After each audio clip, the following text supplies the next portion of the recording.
दोस्तों नमस्कार, हेमू की पाठशाला में आपका स्वागत है। आज हम आपको सुनाने जा रहे हैं एक सच्ची प्रेम कहानी। गांव में कॉलेज नहीं था, इस कारण पढ़ने के लिए मैं शहर आया था। यह किसी रिश्तेदार का एक कमरे का मकान था, बिना किराए का था। आस-पास सब गरीब लोगों के घर थे और मैं अकेला था। सब काम मुझे खुद ही करने पड़ते थे। खाना बनाना, कपड़े धोना, घर की साफ सफाई करना। कुछ दिन बाद एक गरीब लड़की अपने छोटे भाई के साथ मेरे घर पर आई। आते ही सवाल किया, तुम मेरे भाई को ट्यूशन करा सकते हो क्या? मैंने कुछ देर सोचा, फिर कहा नहीं। उसने कहा क्यों? मैंने कहा टाइम नहीं है, मेरी पढ़ाई डिस्टर्ब होगी। उसने कहा बदले में मैं तुम्हारा खाना बना दूंगी। शायद उसे पता था कि मैं खाना खुद पकाता हूँ। मैंने कोई जवाब नहीं दिया तो वह और लालच देकर बोली, बर्तन भी धो कर दूंगी। अब मुझे भी लालच आ ही गया। मैंने कहा कपड़े भी धो दोगे तो पड़ा दूंगा। वो मान गई। इस तरह से उसका रोज घर में आना जाना होने लगा। वो काम करती रहती और मैं उसके भाई को पढ़ाता। ज्यादा बात नहीं होती। उसका भाई 8वीं कक्षा में था, खूब होशियार था। इस कारण ज्यादा माथापच्ची नहीं करनी पड़ती थी। कभी कभी वह घर की सफाई भी कर दिया करती थी। दिन गुजरने लगे। एक रोज शाम को वो मेरे घर आई तो उसके हाथ में एक बड़ी सी कुल्फी थी। मुझे दो तो मैंने पूछ लिया, कहाँ से लाई हो? उसने कहा घर से। आज बरसात हो गई तो कुल्फियाँ बिकी नहीं। इतना कहकर वह उदास हो गई। मैंने फिर कहा मगर तुम्हारे पापा तो समोसे कचौरी का ठेला लगाते हैं। उसने कहा वो सर्दियों में समोसे कचौड़ी और गर्मियों में कुल्फी। और आज बरसात हो गई तो कुल्फी नहीं बिकी, मतलब ठंड के कारण लोग कुल्फी नहीं खाते हैं। ओह, मैंने गहरी सांस छोड़ी। मैंने आज उसे गौर से देखा था। गंभीर मुद्रा में वो उम्र से बड़ी लगी, समझदार भी, मासूम भी। धीरे धीरे वक्त गुजरने लगा। मैं कभी कभार उसके घर भी जाने लगा, विशेष तौर पर किसी त्योहार या उत्सव पर। कई बार उससे नजरें मिलती तो मिलती ही रह जाती, पता नहीं क्यों। ऐसे ही समय बीतता गया। इस बीच कुछ बातें मैंने उसकी भी जान ली कि वो बूंदी बांधने का काम करती है। बूंदी मतलब किसी ओढ़नी या चुनरी पर धागे से गोल गोल बिंदु बनाना। बिंदु बनाने के बाद चुनरी की रंगाई करने पर डिजाइन तैयार हो जाती है। मैंने बूंदी बांधने का काम करते उसे बहुत बार देखा था। एक दिन मैंने उससे पूछ लिया, ये काम तुम क्यों करती हो? वह बोली, पैसे मिलते हैं। क्या करोगी पैसे का? इकट्ठे करती हूँ। कितने हो गए? यही कोई 6-7 हजार। मुझे 1000 रुपए उधार चाहिए, जल्दी लौटा दूंगा। मैंने मांग लिए। उसने सवाल किया, किस लिए चाहिए? कारण पूछोगी तो रहने दो, मैंने मायूसी के साथ कहा। वो बोली, अरे मैंने तो ऐसे ही पूछ लिया, तू मांगे तो सारे दे दूं। उसकी ये आवाज अलग सी जान पड़ी, मगर मैं उस वक्त कुछ समझ नहीं पाया। पैसे मिल रहे थे, उन्हीं में खोकर रह गया। एक दोस्त से उधार लिए थे, कमबख्त 2-3 बार मांग चुका था।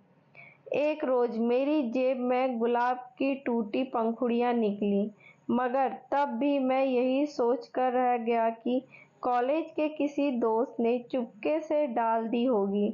उस समय इतनी समझ भी नहीं थी। एक दिन कॉलेज की मेरी एक दोस्त मेरे घर आई कुछ नोट्स लेने। मैंने दे दिए और वो मेरे घर के बाहर खड़ी थी और मेरी दोस्त को देखकर बाहर से ही तुरंत वापस घर चली गई। और फिर दूसरे दिन दोपहर में ही आ धमकी। आते ही कहा, मैं कल से तुम्हारा कोई काम नहीं करूंगी। मैंने कहा, क्यों? काफी देर तो उसने जवाब नहीं दिया। फिर धोने के लिए मेरे बिखरे कपड़े समेटने लगी। मैंने कहा, कहीं जा रही हो? उसने कहा, नहीं, बस काम नहीं करूंगी और मेरे भाई को भी मत पढ़ाना कल से। मैंने कहा, अरे, तुम्हारे 1000 रुपए कल दे दूंगा। कल घर से पैसे आ रहे हैं। मुझे पैसों को लेकर कोई शंका हुई थी, इस कारण पक्का आश्वासन दे दिया। उसने कहा, पैसे नहीं चाहिए मुझे। मैंने कहा, तो फिर? मैंने आंखें उसके चेहरे पर रखी और उसने एक बार मुझसे नजर मिलाई तो लगा हजारों प्रश्न है उसकी आंखों में, मगर मेरी समझ से बाहर थे। उसने कोई जवाब नहीं दिया। मेरे कपड़े लेकर चली गई। अपने घर से ही धोकर लाया करती थी। दूसरे दिन वह नहीं आई, ना उसका भाई आया। मैंने जैसे तैसे खाना बनाया, फिर खाकर कॉलेज चला गया। दोपहर को आया तो सीधा उसके घर चला गया, यह सोचकर कि कारण तो जानूं काम नहीं करने का। उसके घर पहुंचा तो पता चला कि वो बीमार है। एक छप्पर में चारपाई पर लेटी थी, अकेली।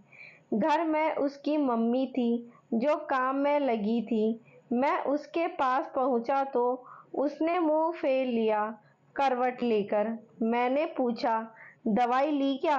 नहीं, छोटा सा जवाब दिया, बिना मेरी तरफ देखे। मैंने कहा, क्यों नहीं ली? उसने कहा, मेरी मर्जी। तुझे क्या? मुझसे नाराज क्यों हो ये तो बता दो। तुम सब समझते हो, फिर मैं क्यों बताऊं? कुछ नहीं पता, तुम्हारी कसम। सुबह से परेशान हूँ, बता दो। नहीं बताऊंगी, जाओ यहाँ से।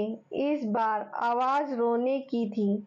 मुझे जरा घबराहट सी हुई। डरते डरते उसके हाथ को छूकर देखा तो मैं उछल कर रह गया। बहुत गर्म था। मैंने उसकी मम्मी को पास बुलाकर बताया। फिर हम दोनों उसे हॉस्पिटल ले गए।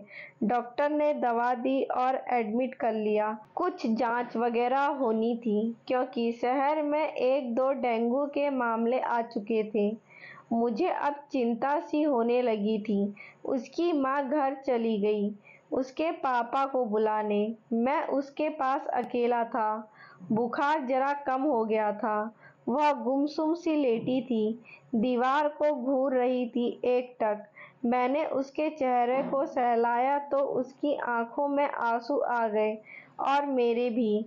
मैंने भरे गले से पूछा, बताओगी नहीं? उसने आंखों में आंसू लिए मुस्कुराकर कहा, अब बताने की जरूरत नहीं है। पता चल गया है कि तुझे मेरी परवाह है ना? मेरे होठों से अपने आप ही एक अफवाह निकला, बहुत। उसने कहा, बस अब मैं मर भी जाऊं तो कोई गिला नहीं। उसने मेरे हाथ को कसकर दबाते हुए कहा। उसके इस वक्त का कोई जवाब मेरे लबों में नहीं निकला, मगर आंखें थी जो जवाब को संभाल न सकी, बरस पड़ी। वह उठकर बैठ गई और बोली, रोता क्यों है पागल? मैंने जिस दिन पहली बार तेरे लिए रोटी बनाई थी, उसी दिन से चाहती हूँ तुझे। एक तू था पागल, कुछ समझने में इतना वक्त लगा दिया। फिर उसने अपने हाथ से मेरे आंसू भी पोंछे। फिर थोड़ी देर बाद उसके घरवाले आ गए। रात हो गई थी। उसकी हालत में कोई भी सुधार नहीं हुआ। फिर देर रात तक उसकी बीमारी की रिपोर्ट आ गई। बताया गया कि उसे डेंगू है, और ये जानकर आग सी लग गई मेरे सीने में। खून की कमी हो गई थी उसे, पर खुदा का शुक्र है कि मेरा खून मैच हो गया था, उसका भी। 2 बोतल खून दिया। मुझे जरा सुकून सा मिला दिल को। उस रात वह अचेत सी रही। बार बार अचेत अवस्था में उल्टियां कर देती थी। मैं 1 मिनट भी नहीं सोया उस रात। डॉक्टरों ने दूसरे दिन बताया कि रक्त में प्लेटलेट की संख्या तेजी से कम हो रही है। खून और देना होगा। डेंगू का वायरस खून का थक्का बनाने वाली प्लेटलेट पर हमला करता है। अगर प्लेटलेट्स खत्म हो तो पूरे शरीर की अंदरूनी अंगों से खून का रिसाव शुरू हो जाता है, फिर बचने का कोई चांस नहीं। मैंने अपना और खून देने का आग्रह किया, मगर रात को दिया था, इस कारण डॉक्टर ने मना कर दिया। फिर मैंने मेरे कॉलेज के 2-4 दोस्तों को बुलाया। सारे 10 एक साथ आ गए, खून दिया, हिम्मत बढ़ाई, पैसों की जरूरत हो तो देने का आश्वासन दिया और चले गए। उस वक्त पता चला दोस्त होना भी कितना जरूरी है। पैसों की कमी नहीं थी, घर से आ गए थे। दूसरे दिन की रात वो कुछ ठीक दिखी, बातें भी करने लगी। रात को सब सो गए थे, मैं उसके पास बैठा जाग रहा था। उसने मुझे कहा, पागल बीमार मैं हूँ, तू नहीं। फिर ऐसी हालत क्यों बना ली है तुमने? मैंने कहा, तू ठीक हो जा, मैं तो नहाते ही ठीक हो जाऊंगा। उसने उदास होकर पूछा, एक बात बता। मैंने कहा, क्या? उसने कहा, मैंने एक दिन तुम्हारी जेब में गुलाब डाला था, तुझे मिला? मैंने कहा, सिर्फ पंखुड़ियां मिली थी। हाँ। उसने कहा, कुछ समझे थे? नहीं। क्यों? सोचा था कॉलेज के किसी दोस्त की मजाक है। और वो रोटियां कौन सी? दिल के आकार वाली। अब समझ में आ रहा है, बुद्धू हो। हाँ। फिर वह हंसी, काफी देर तक, निश्चल मासूम हंसी। कल सोए थे क्या? नहीं। अब सो जाओ, मैं ठीक हूँ, मुझे कुछ ना होगा। सचमुच नींद आ रही थी, मगर मैं सोया नहीं, मगर वह सो गई। फिर घंटे भर बाद वापस जग गई। मैं ऊँग रहा था। सुनो। हाँ। मैं नींद में ही बोला, ये बताओ, ये बीमारी छूने से किसी को लग सकती है क्या? नहीं, सिर्फ एडिस मच्छर के काटने से लगती है। इधर आओ। मैं उसके करीब आ गया। एक बार गले लग जाओ, अगर मर गई तो ये आरज़ू बाकी ना रह जाए। ऐसा ना कहो प्लीज। मैं इतना ही कह पाया। फिर वो मुझसे काफी देर तक लिपटी रही और सो गई। फिर उसे ढंग से लिटाकर मैं भी एक खाली बेड पर सो गया। मगर सुबह मैं तो उठ गया और वो नहीं उठी, सदा के लिए सो गई। मैंने उसे जगाने की बहुत कोशिश की थी, पर आंखें ना खोली उसने। वो इस संसार को मुझे छोड़कर इस दुनिया से जा चुकी थी, मुझे रोता बिलखकर छोड़कर। दोस्तों, आपको यह कहानी पसंद आई तो चैनल को लाइक करें, शेयर करें और सब्सक्राइब करें और बेल आइकन को जरूर दबा दें।